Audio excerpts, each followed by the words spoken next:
खुशियां मनाओ कि 15 अगस्त है। आहद ताज़ा करो कि जश्न आज़ादी है।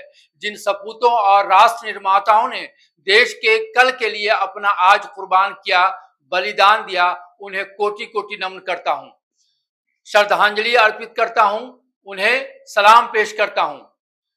नमस्कार दोस्तों, इस चर्चा में मेरा अभिवादन स्वीकार कीजिए। स्वतंत्रता दिवस की पावन बेला पर देश के प्रधानमंत्री ने लाल किला की प्राचीर से अपना 10वां देश के नाम संबोधन दिया। अपने 90 मिनट के भाषण में उन्होंने दुनिया भर की बातें की। उन्होंने 9 साल में क्या किया। प्रधानमंत्री के इस भाषण से सियासत शुरू हो गई है। बहुत सी प्रतिक्रिया सामने आई है। भारतीय जनता पार्टी के लोग उसे प्रधानमंत्री मोदी का संबोधन एक दूरगामी और समृद्ध भारत की उम्मीदें बता रहे हैं। तो वहीं हमारे कई पत्रकार मित्र ने कहा कि प्रधानमंत्री मोदी का राष्ट्र के नाम संबोधन कम, चुनावी भाषण ज्यादा था। चुनावी साल में वो चुनाव का कैंपेन करते ज्यादा दिखाई दिए। प्रधानमंत्री के संबोधन से देश के लोग एक उम्मीद लगाए बैठे थे आश्वासन के लिए, नए भारत के निर्माण के लिए, लेकिन लोगों को हताशा भरा, मायूस करने वाला और निराश करने वाला भाषण देखने सुनने को मिला। पूरा देश बल्कि दुनिया देख रही थी कि कुछ नया नहीं है। आप 2021 और 2022 के लाल किला के प्रधानमंत्री के संबोधन को देख लीजिए। 2014 का भाषण याद कीजिए, जिसमें उन्होंने कहा था मुझे 10 साल का मोरिटोरियम चाहिए, जिसमें उन्होंने कहा था कि किसी भी तरह की कम्युनल लाइन से वायलेशन बर्दाश्त नहीं किया जाएगा। और उन्होंने एक रूपरेखा देश के सामने रखी थी। प्रधानमंत्री ने जितनी बातें की, क्या उनका मूल्यांकन देश के लोग उनके साढ़े 9 साल के कार्यकाल से नहीं करेंगे? यह कतई नहीं लगा कि वह देश के प्रधानमंत्री को सुन रहे हैं। लाल किला की प्राचीर से देश को कोई आश्वासन नहीं मिला। प्रधानमंत्री मोदी अच्छे वक्ता हैं, लेकिन यह भाषण ऐसा था जैसे उन्हें अपने आप पर भरोसा नहीं है। वह आई मी माई सेल्फ था। भाई बहनों की जगह प्रधानमंत्री ने परिवारजनों शब्द का उपयोग किया। भ्रष्टाचार, परिवारवाद और तुष्टीकरण की बात करते दिखाई दिए। देश को 1000 साल का सपना दिखाया, 1000 साल का खाका। उस पर कौन विश्वास करेगा? क्या यह सिर्फ गोदी मीडिया के लोग ही इसको यकीन करेंगे? प्रधानमंत्री ने कहा कि अब हम जो फैसला करेंगे वह 1000 साल के भारत की दिशा होगी। मैं आपके लिए जीता हूं, सपने भी आता है तो आपके लिए। मैं आपके दुख देख नहीं सकता, आपके लिए जान कुर्बान कर दी है। मैंने आम लोगों से बातचीत की कि प्रधानमंत्री के 90 मिनट के भाषण से देश को क्या मिला। तो लोगों ने प्रधानमंत्री के संबोधन पर अपनी प्रतिक्रिया देते हुए कहा कि मोदी जी स्वप्नजीवी भी हैं। अमृत काल का दौर है, सब कुछ सपने ही सपने रहेगा। 1000 साल का सपना देखो, 2047 का सपना देखो, 2 गुना आमदनी का सपना देखो, स्मार्ट सिटी का सपना देखो, 5 करोड़ युवाओं को रोजगार का सपना देखो, किसान की आमदनी दुगुनी होने का सपना देखो, चप्पल वालों को हवाई जहाज पर चढ़ने का सपना देखो, हर सर के ऊपर छत होने का सपना देखो, हर बच्चों को स्कूल जाने का सपना देखो, हर स्कूल में टॉयलेट होने का सपना देखो, सोते उठते बैठते सपना देखो। सब तो सपना है, सपने देखना बुरी बात नहीं है, सपने से ही तो सब कुछ पूरा होगा।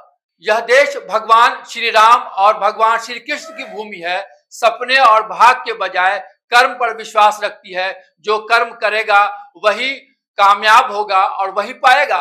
प्रधानमंत्री ने सर्वजन हिताय सर्वजन सुखाय की बात भी की, नारी शक्ति की बात की, मगर मणिपुर हिंसा और महिलाओं के यौन शोषण पर 3 महीने लग गए प्रधानमंत्री को बोलने के लिए। बिल्किस बानो रेप केस में आरोपियों को रिहा कर दिया जाता है, उन्हें फूल माला पहनाकर आशीर्वाद दिया जाता है। देश का नाम ऊंचा करने वाली, देश के लिए मेडल लाने वाली, देश का तिरंगा बुलंद करने वाली महिला पहलवानों के यौन उत्पीड़न पर प्रधानमंत्री कुछ नहीं बोले। मणिपुर भारत का परिवारवाद था, लेकिन मणिपुर के लिए कोई आश्वासन नहीं था प्रधानमंत्री के संबोधन में। प्रधानमंत्री बार बार बताने का प्रयास करते रहे कि अगर भारत को 2047 में विकसित देश देखना चाहते हैं तो 2024 में उन्हें विजयी बनाएं, देश उन्हें वोट दे। 2024 के 15 अगस्त को लाल किला से तिरंगा लहराने का अलॉटमेंट उन्होंने कराया। लेकिन इस बात के लिए देश चिंतित है कि देश को विभाजित किया जा रहा है। नफरत, विद्वेष फैलाया जा रहा है उस पर प्रधानमंत्री कुछ नहीं बोले। मणिपुर को कहीं दोहराया नहीं जाएगा, कहीं भी तनाव पैदा करने की कोशिश नहीं करने दिया जाएगा, उसका आश्वासन प्रधानमंत्री के संबोधन में नहीं दिखा। स्वास्थ्य दवा की बात नहीं की, रोटी कैसे मिलेगी उसकी बात नहीं की, रोजगार की बात नहीं की, हाशिया पर रहने वाले लोगों की बात नहीं की, और भी बहुत से लोगों को उन्होंने भुला दिया। 1000 की बात कीजिए, जिन लोगों के लिए पसीने बहाने की बात कर रहे थे प्रधानमंत्री, उन्हें क्या मिला? पांचवी अर्थव्यवस्था होने का जो लाभ मिलना चाहिए, क्या वह देश के लोगों को मिल रहा है? आपके लिए पसीना बहाते हैं प्रधानमंत्री, आपके लिए पसीना की बात करते हैं, लेकिन आप कौन है उसके बारे में प्रधानमंत्री ने कोई उल्लेख नहीं किया। G20 की बात करते हैं तो दूसरी तरफ हनुमान जी के नाम पर बटन दबाने की भी बात करते हैं। जितना लोगों को अधिकार था उतना भी नहीं दे रहे हैं, उसका हिसाब कौन देगा? लोगों को भीख मांगने पर मजबूर कर दिया गया और कहते हैं उन्हें अनाज दे रहा हूं, किसानों की आमदनी दुगुनी करने का वादा किया था, क्या हुआ? यह सब सपनों का फरेब है। 2014 का बजट देख लीजिए, 2023 का बजट देखिए, शिक्षा स्वास्थ्य समेत कई चीजों के बजट में कितना अंतर आ गया है। देश में शोध की क्या हालत है, क्या उसकी दुर्गति आपको दिखाई नहीं देती? लोगों ने प्रतिज्ञा देते हुए कहा कि ह्यूमन डेवलपमेंट इंडेक्स ले लीजिए, उस पर कभी चर्चा नहीं की गई। 130 या 135 पायदान पर आज ही भारत है। आपके सपने में आते हैं, सपने में विकास दिखाई देता है। लोगों को कैसे पता चलेगा कि आपने 9 साल में कितना विकास किया, भारत के लिए क्या हासिल किया? एक नैरेटिव बन गया है कि प्रधानमंत्री मोदी लगातार झूठ बोल रहे हैं, वह जुमलेबाजी कर रहे हैं। जरा बाजार जाकर देखिए, गरीब मिडिल क्लास की क्या हालत है। दाल चावल अदरक जीरा प्याज का भाव समझ में आ जाएगा। लोगों ने टमाटर खाना छोड़ दिया है, अब उनका भाषण प्रभावित नहीं करता। मोदी के अंधभक्तों को उस झूठ पर विश्वास नहीं होता कि देश कहां जा रहा है और देश के लोग किस हालत में जी रहे हैं, क्या उन्हें यकीन नहीं आएगा? प्रधानमंत्री मोदी 1000 साल की बात करते हैं, ऐसा सपना बेचो कि कोई समझ नहीं पाएगा, कोई उस समय तक क्या जिंदा रह पाएगा? देश शहरों में नहीं गांव में बसता है। गांव की क्या हालत है जरा पूछिए जाकर। सड़क की क्या स्थिति है, गांव से मेन सड़क तक आने के लिए क्या कठिनाइयों का सामना करना पड़ता है। आप सिर्फ वंदे भारत ट्रेन चलाते हैं, उसकी हालत क्या है, कितना टिकट है, क्या वहां रईसों के अलावा चप्पल पहनने वाला जा सकता है? उसको छूने की कीमत भी आपने 50 रुपया तय कर दिया है। हर साल एक एम्स एक IIT का वादा किया था, उसका क्या हुआ? प्रधानमंत्री जो शब्द बोलते हैं उसे ब्रह्म वाक्य मानते हैं। दरभंगा के बारे में उन्होंने कह दिया कि दरभंगा में एम्स है, भले ही उसकी दीवार बनी नहीं हो, वह निर्माण कार्य पूरा नहीं हो, लेकिन वह एम्स का नाम कहते हुए कहते हैं। गांव का इंफ्रास्ट्रक्चर जहां का तहां है। कृषि की लागत कम करने का वादा किया गया था, क्या हुआ? मंडियों की क्या हालत है? बीज खाद का मूल्य क्या है? बेहतर बाजार उपलब्ध कराने का क्या हुआ? उपज को स्टोर रखने की क्षमता किसानों के पास नहीं है, उसका क्या किया सरकार ने? यूपी बिहार के किसान पढ़े लिखे नहीं है, लेकिन पंजाब हरियाणा कर्नाटक के किसान तो प्रगतिशील हैं, उन्हें क्यों नहीं समझा सके?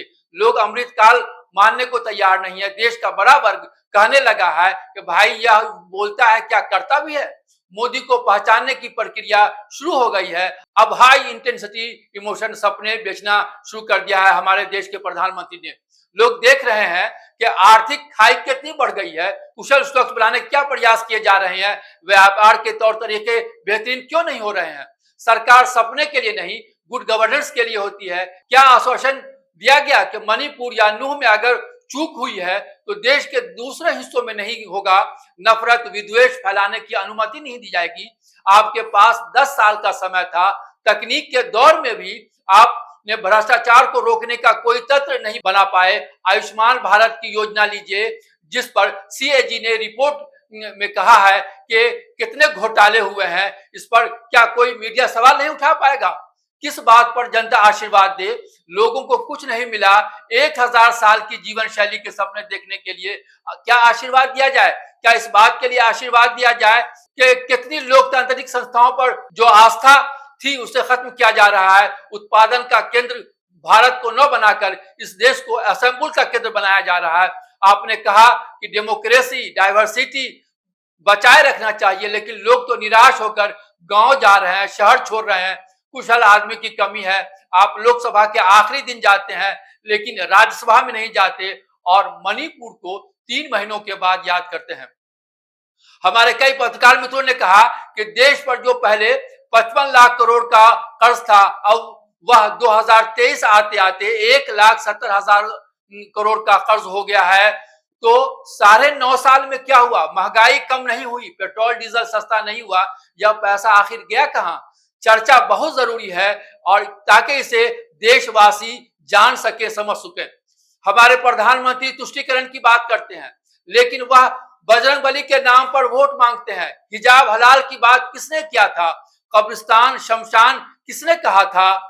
इतने डरे हुए प्रधानमंत्री को कभी नहीं देखा। अगर 2024 में विकसित देश देखना चाहते हैं तो मुझे वापस लाना होगा। यह सिर्फ हवाबाजी है क्या? यह जुमलेबाजी नहीं है। यह मोदी की गारंटी है कि समय से पहले पार्लियामेंट का निर्माण कर दिया जाता है।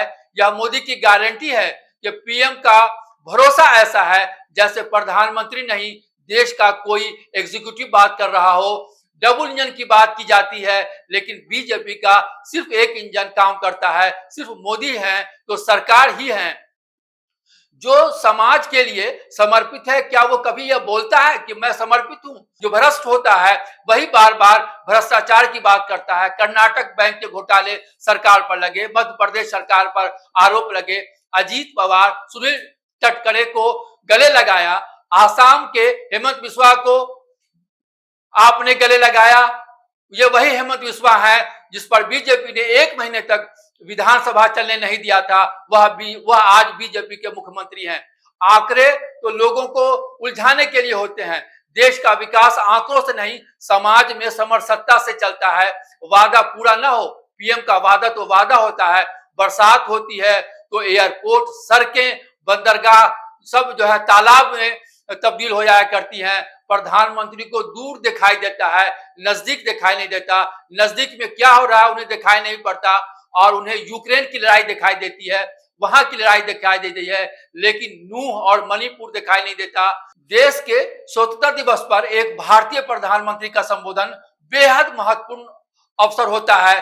प्रधानमंत्री किसी भी पार्टी से हो, उसका इस्तेमाल आप आत्म प्रशंसा और न ही किसी सियासी विरोधियों के बदनाम करने के लिए किया जाता है। भारत की आजादी को किसी एक राजनीतिक पार्टी ने या किसी एक बड़े राजनेता ने हासिल किया नहीं था। ये सबों की मेहनत थी, ये सबों की लड़ाई थी, तब हिंदुस्तान की आजादी हासिल की गई। प्रॉब्लम यह है कि प्रधानमंत्री की निद्रा कुंभकर्ण जैसी है। लोग उन्हें जगा रहे हैं कि महामहिम जागे, सपनों को साकार करने का समय आ गया है। नींद से जगाने का प्रयास किया जा रहा है। हमारे प्रधानमंत्री लंबी उम्र जिए, ईश्वर उन्हें समृद्धि दे ताकि देश को मिलजुल कर चलाएं, अकेला राजा न समझें। इस चर्चा में इतना ही।